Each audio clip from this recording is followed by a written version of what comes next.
Gearbox selector rods. Nice and straightforward. They just have forks which sit over the selector rings, and this bit up the front end here, which is loose at the moment, is the bit that the gear stick engages into. So, as I was saying, this is the third, fourth gear selector rod, and it's got this little pin in the middle which can go one way or the other.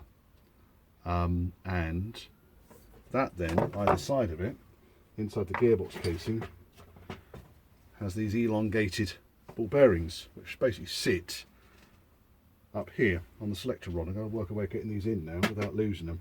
And I think I just poke them in this hole and block off the relevant holes, and they should actually go through. So wish me luck. This could be a laugh.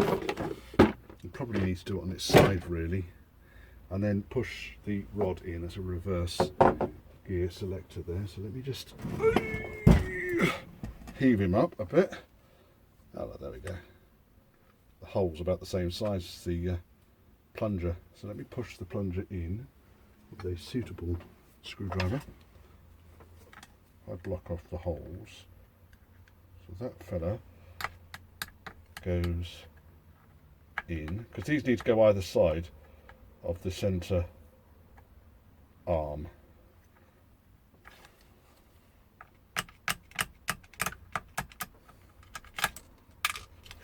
Did you hear that? It dropped right at the fucking bottom of the box. What a wanker. Right, okay, good news about these things is they're magnetic, so I can get it back once I've got my coat out from underneath it. Give me a second. Right, we sussed it out. Magnetic stick. It's about the only way you can get the furthest one in there. It's just a complete and utter bastard to get in. Right, what I need to do now is I need to get, so I've put the roll pin in for the first, second gear selector. Next I need to put in the roll pin for the third, fourth gear selector, otherwise I can't get to it. So what I'm doing is I'm just, oh, I've forgotten a ring. There's a ring, there we are. This ring goes in between the selector and the wall. So I'm just lining stuff up. If I push this in then, what I've been using is a small nail, or a large nail depending on how big your hands are, to line up the, I don't think that's quite gone right. It's not far out though. We just need to go this way a tiny bit. There we are. So the nail's gone in now. So now I'll know I'll stand a fighting chance to get the roll pin in. Roll pins, if they're knackered, replace them. They're pennies. These are new ones. So hold the roll pin roughly in the right sort of place. And I'm tapping him in.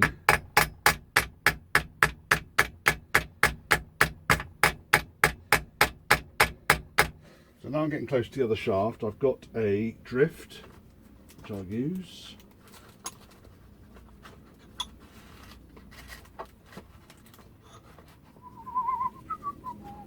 So there's the drift. And I can push the roll pin all the way home. Right, he's in. So that roll pin's not going no place. And now, third gear selector is on the shaft. Go back to first, second gear selector, and you see it sits like this in a kind of a box shape. So the gear stick moves up and down inside this box. So much the same thing. I need to line him up first of all, which he has been. Get the new roll pin, which I think is that one. That's good.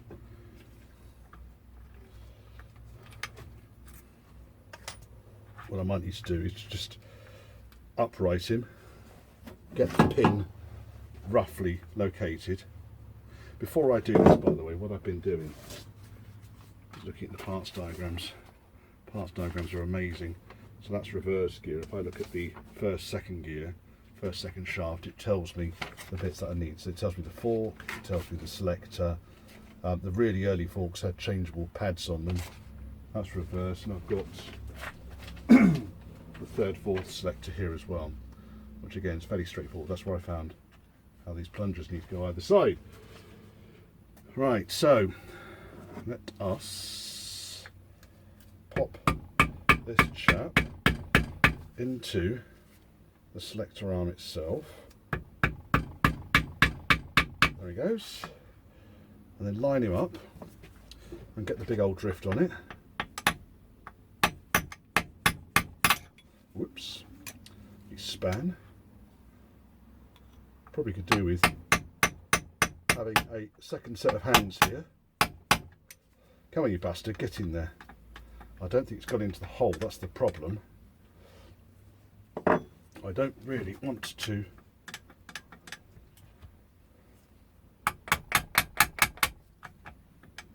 that feels like it might have gone in.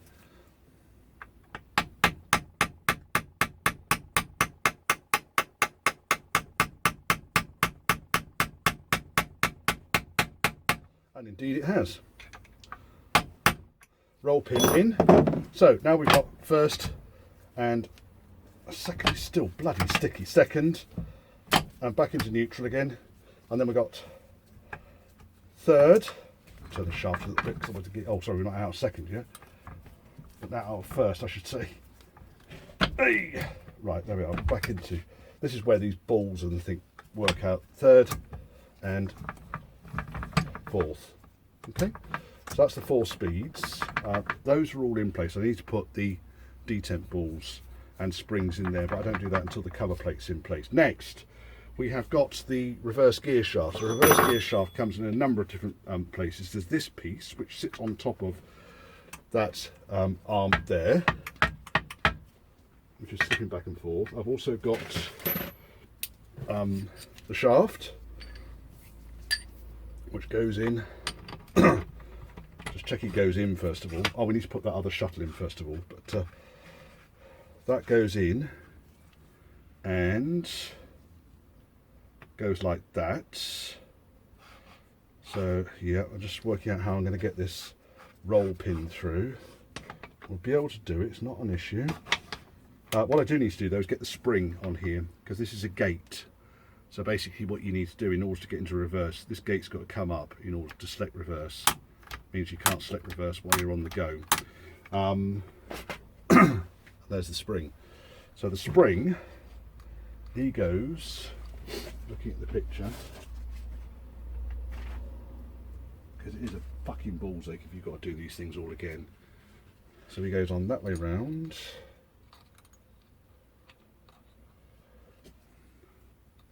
And that way round, and I'm going to need to get either a screwdriver or a pair of pliers to lever him over the top of the gates.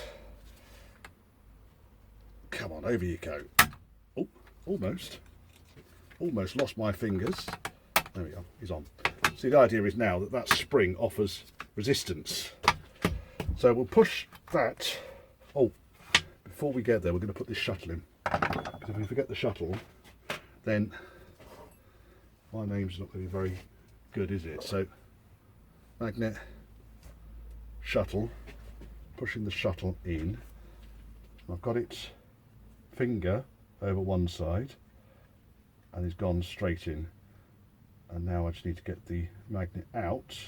It goes in, just needs a bit of persuasion. Where's the rubber hammer? I don't like hitting ends of shafts and things like that. I don't mind tapping there with a rubber hammer. I don't mind tapping the other thing in. Right, that's that in. Now what we need to do is find the hole on it. So we need to rotate the shaft to get the hole. Right, okay, let's turn this off. Messing my wife's kitchen torch up.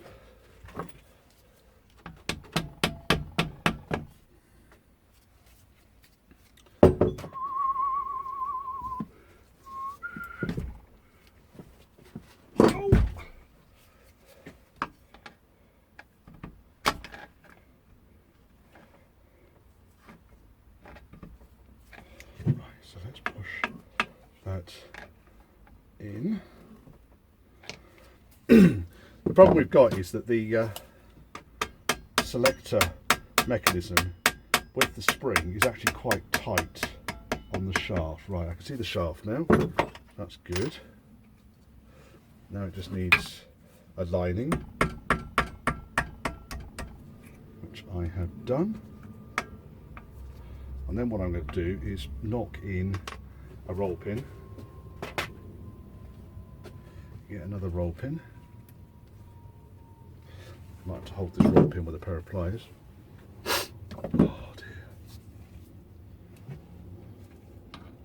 No, I'm going to hold it with my fingers. I can't feel what's going on because I've got the stupid glove on.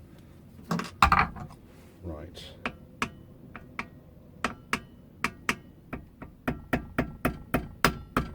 Once it's gone into the housing, then I will be happy to use the drift. Right, I think that's gone into the housing and indeed into the arm. There comes the drift.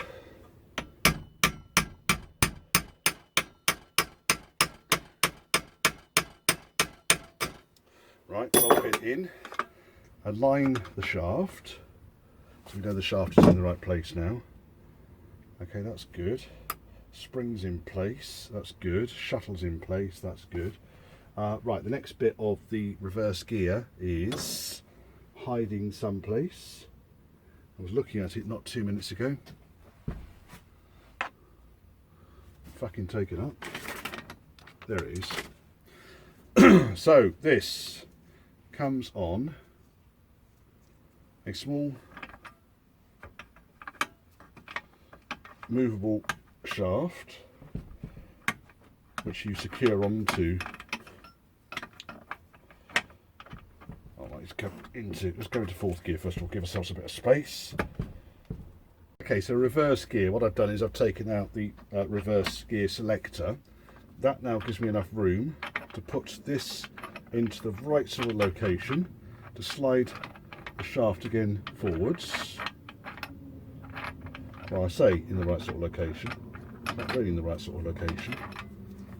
Could well find I have to take one of these other rods out. Oh no, there it goes.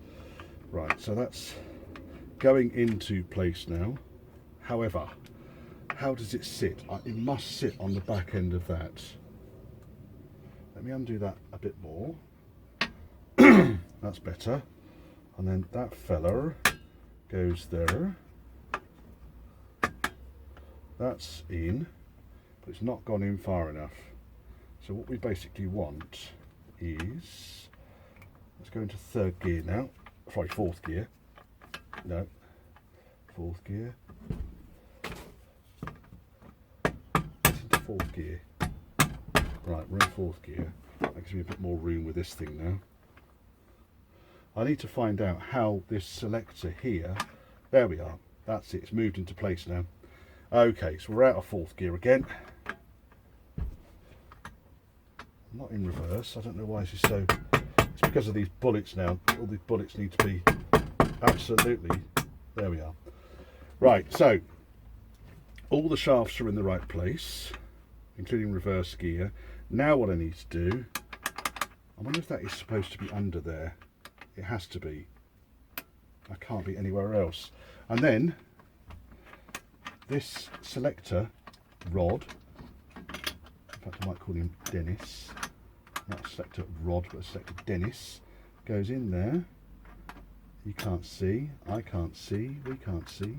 It connects onto the gear, reverse gear selector, and it goes up and connects into that selector, and then I wind the bolt back through on the side of the casing.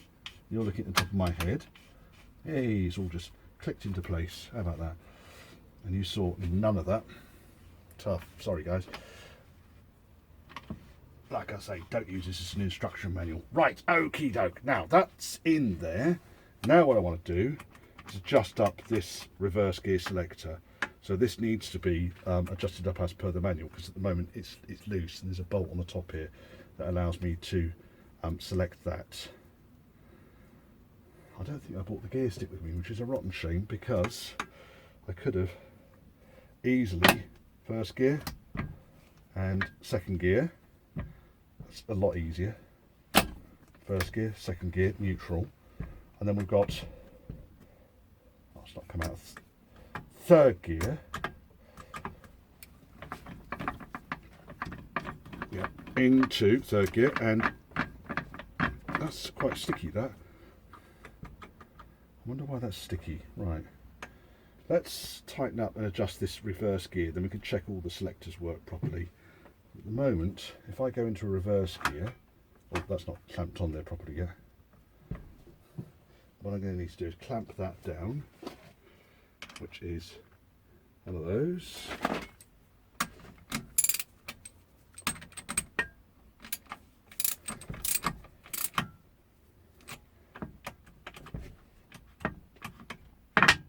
Reverse gear. So reverse gear went in then. So that's in reverse gear. And now if I turn the input shaft, oh, the output shaft's going the wrong way. So reverse gear works. Gearbox now in Devon. Relocated it with its gear stick. It needs a spring under here, so this isn't actually that tight yet. But gear stick now, or the end of the gear stick, is moving up and down inside that channel. So find an easy way of balancing my phone. Anyway, so gear stick, just to reiterate, first gear goes in beautifully, second gear goes in beautifully, out of second gear and into third gear, which goes in beautifully, and lastly fourth gear. So those selectors are working really nicely. You can see how much work goes into those selector forks, because these were, you know, kind of very difficult for me to select with my bare hands. But when we've got the Eiffel Tower on the top, just two fingers, and I'm moving it from first to second, and then from third and into fourth.